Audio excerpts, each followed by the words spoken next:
What's going on, everybody? This is Chris Classic dropping a card vlog. Hope you guys are having a wonderful day. I just got off of work. It's a beautiful day. If you have not heard it today, remember that God loves you, Christ loves you, I love you. It's all love. You know, a lot of people have trouble expressing themselves, and sometimes you don't see it because we look at our situation. Our situation can also mess up our perception on how things are, especially if we are used to trials and tribulations and things like that. So I do pray that whatever you're going through, you give it all to God before we do anything irrational or we act irrational or we get upset. Just praying for each other. Make sure you subscribe to this channel, the Take It Home Podcast. Yesterday I interviewed the fundamental Marcelo Spade, who is the C3 Ultimate Wrestling Urban Culture Champion.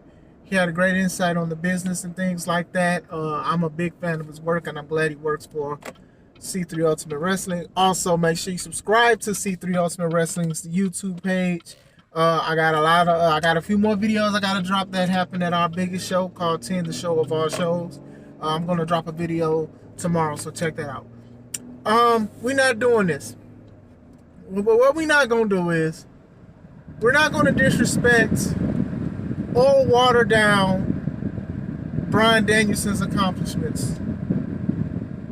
None of them. When it was in ROH, with independence, none of them. WWE, what he's doing in AEW. What we're not going to do is we're not going to make a narrative and push a goalpost and just disrespect what he has done because you like a company more than the other. Now, if you like a company more than the other, that's fine. I'm going to say it again. That's fine. But for Bryan Danielson to be considered one of the best in the world, think about the things that he's accomplished in the company of WWE. I mean, look, you can sit here and talk about how Vince is senile and Vince don't do this and Vince don't have it. Regardless, true. We can say all that's true. That company is still number one. They lost a lot of viewers. Wrestling as a whole lost a lot of viewers, but it's still the number one company. And a lot of people don't want to concede that because you do like AEW, because AEW does things different sometimes.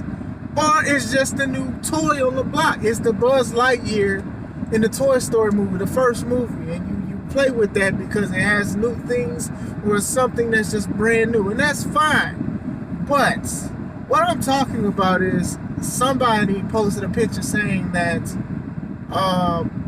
Bryan Danielson went from being squashed in 8 seconds to Sheamus to beating one of the best in the world. Now, first of all, people was calling Bryan Danielson the best in the world before he was even in WWE. And then when he went to WWE and got over and became a mega star, people was definitely calling him the best in the world or one of the best in the world.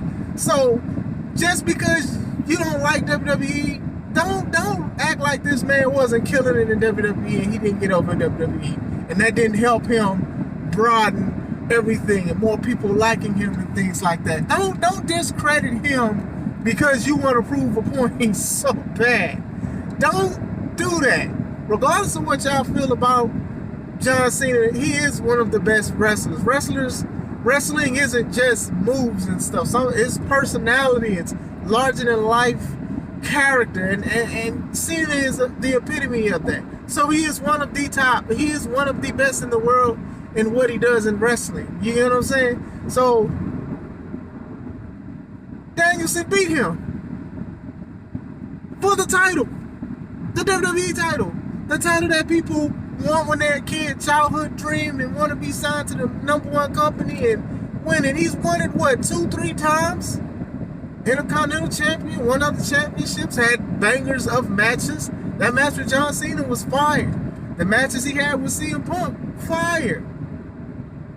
That thing with Sheamus worked out. The no movement, the yes movement, the hijack Raw movement. People wanted to see Bryan Danielson so bad, and yes, WWE has done a couple things to mess it up, but let's not forget that this man has won the top titles, had put great matches on. People love him. He became a household name. People love this guy. Like, don't sit here and be like WWE just fumbled the bag.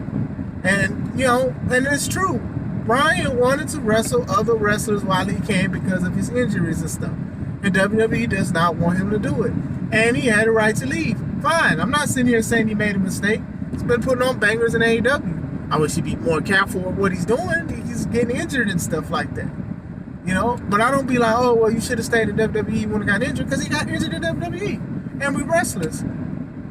Injuries happen, We pray, hope and pray, we try to avoid it and stuff like that, but injuries do happen. It's just a part of the territory. We just try to be safe and try to be careful. And, he's not holding nothing back in AEW.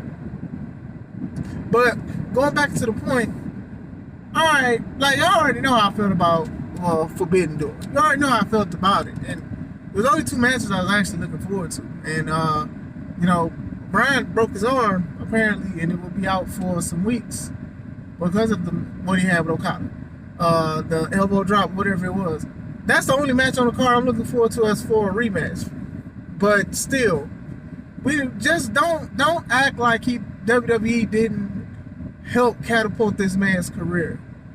Like, stop. Just because you really love the independence or the independent scene, the indie scene, or anything else that's outside of WWE, don't gloss over and dilute his accomplishments to prove your point. I think if you are a big fan of Bryan Danielson, I do think that is very disrespectful to Bryan Danielson's accomplishments. Oh, well, WWE don't count. Are you crazy? Are you nuts, planners? Are you nuts? Like, we really, unless they just released him and did nothing with him. The man did a lot of stuff, a lot of emotional things, Conor the Crusher. Like, people still get teary-eyed for that. So, what we're not gonna do is we not about to just be like, oh, okay, Vince is dumb and old and make bad decisions all the time, and he didn't know how to do Bryan Danielson. Bryan Danielson beat Cena. He beat Orton. He beat Triple H. He beat Batista. He beat a lot of people that's considered Hall of Famers, and we just not gonna gloss over the fact that this man was doing a whole bunch of things. Like, he did great things when he was in WWE, and I do feel like if he wanted to go back, he could go back. But we not doing that, dog. Stop. Y'all gotta stop. If y'all love Forbidden Door, cool, fine and dandy, whatever. That's your prerogative, Bobby Brown. But what we're not gonna do is we're not gonna act like what he did in WWE didn't help him and didn't help his position in the business at all. We're not doing that. We're not even gonna act like WWE didn't help him with promos and stuff like that and having somewhat of a more personality and things like that. He came in American Dragon and stuff like that, and some people knew who he was because he had a buzz. But then he found his footing and it worked. But we're not gonna act like WWE was just a minor thing in his accomplishments. Like, how dare y'all? Like, don't. And I'm not even saying this to defend WWE, but what I'm just saying is, let's not act like WWE is like, y'all act like it's like a small wrestling company, like Impact. And no diss to Impact, but when I say that, you know what I mean when I say it. Even then, if they made him a world champion, that is something that he should be happy and grateful to even hit the mountaintop like that. But y'all be wildin', man. Y'all be wildin'. I love y'all. But y'all be wildin'. Y'all be wildin'. And WWE fans, they be wildin' too, They definitely be wildin' with stuff. But nah, we talking about Bryan. We talking about somebody that was in both companies and did great. He's doing great in this one, and outside of getting hurt, the sky's the limit on what they're gonna do with him in the long haul. He's coaching people, he's helping people. Some things I'm sure that he wanted to do in general. So we'll see where it goes. But we're not gonna act like WWE ain't the WWE. And you know what I mean when I say that. So what do y'all think about that? Have y'all seen posts like that? Because I saw one, I shared it on my Facebook. I disagreed with some people, agreed with some people and things like that. But what do you guys think? Like, we just gonna forget what Bryan Danielson did in WWE because he tapped Okada out, who's considered one of the best in the world? Ain't Bryan Danielson one of the best in the world? Ain't John Cena one of the best in the world? Triple H, Batista, Orton, they may not be like top 5 prowess in arsenal with maneuvers, but still, they are great wrestlers and Hall of Famers. So what do you guys think? Let me know. I hope you guys are having a wonderful day. This is Chris Classic. Let's take it home.